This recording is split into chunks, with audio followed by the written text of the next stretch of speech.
A 55-year-old mystery about a Canadian woman who seemingly fell off the face of the earth was partially solved earlier this month with the announcement from Metro Police that human remains were found in the desert. But there was a bigger surprise when police mentioned who might be responsible for that woman's death. 8 News Now Chief Investigator George Knapp here with the two names that reach back to the bloodiest days of the mob in Las Vegas. Early in the Martin Scorsese movie Casino, there's a shot that glides across the Mojave, and the narrator, Joe Pesci's character, casually notes there are a lot of holes out there in the desert outside of Las Vegas, implying there are also a lot of bodies buried out there by the mob. Two of the most prolific killers of that era were not members of the mafia, but they handled dirty deeds for the mob and for many other powerful interests. And now their names have surfaced in connection with the remains of a Canadian woman missing since the late 60s. And foul play was suspected, but Anna was never located, and the investigation went cold. Police in Calgary were pouring through old missing persons files when they spotted a clipping about a woman last seen as she boarded a bus in 1966. Anna Sylvia Just had seemingly vanished. Calgary police discovered that their predecessors had been in touch long ago with detectives at Las Vegas Metro. Some of the missing woman's possessions, including her passport, were found in the desert outside of Henderson in 1968. 2 years later, and a mile away, hikers found remains of a person whose skull had been crushed, clearly a murder victim. Police did not have DNA as a tool back then, so the dots remained unconnected, but Metro Homicide preserved the evidence which allowed the new breakthrough. What Metro shared with Calgary police was chilling. There was reports from police down there that she had potential ties to the mob. Do you guys have to work with Las Vegas Metro to find out who her killer was, or is that strictly their file at this point? We'll be in communication with Las Vegas, and since we initiated this and reached out to them, it's been a great collaboration. Somewhere in Metro's cold case files, detectives found a connection between Anna Sylvia Just, the missing woman, and one of the most notorious killers in Las Vegas history, Tom Hanley. Metro had learned that the missing woman had possibly borrowed money from Hanley. It was a bad decision.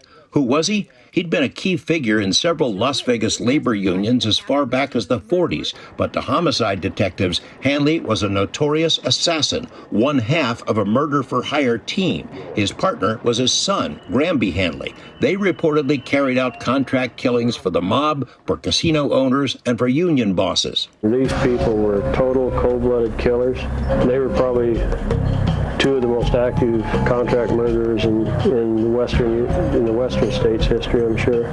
They were up for hire. They were enforcers. The late homicide detective Dave Hatch took over cold case files late in his career. He opened up to us back in 2001 for a KLAS TV special about the Hanleys. Hatch says Metro files show the Hanleys were the prime suspects in at least 7 murders here, but the true number might be 3 times that. Hanley was arrested multiple times over the years, but charges were mostly dropped because key witnesses were themselves murdered.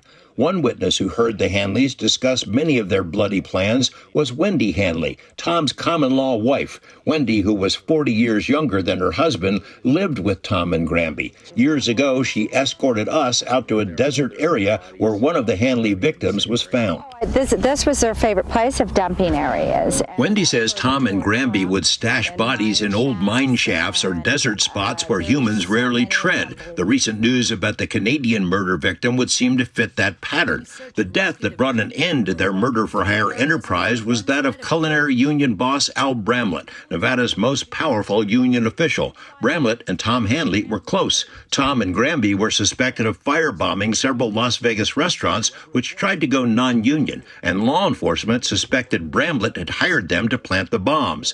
During that same period, the International Culinary Union wanted to seize control of the Las Vegas local and its lucrative health and welfare fund. Al Bramlett resisted, and when the mob put out a contract on him, Bramlett hired the toughest guy he knew for protection, Tom Hanley.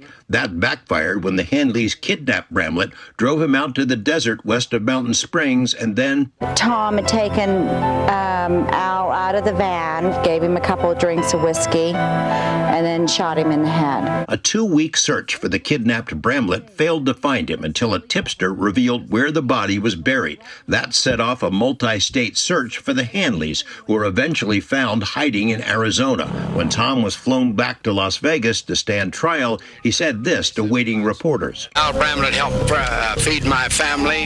Al Bramlett's given me work. He was one of the best friends I ever had.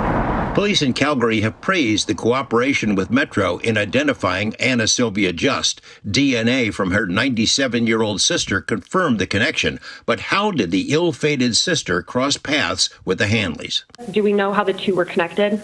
No, I'm not going to speak to any of that right now. That'll be a Las Vegas questions to answer. We reached out to Metro. Tom and Granby Hanley eventually entered witness protection and gave testimony to several grand juries about contract killings and their knowledge of organized crime. Both died, one in a hospital, the other in prison. Wendy Hanley co-wrote a book about her time with the father and son. You can find a link to our 2001 special, In the Company of Killers, on YouTube.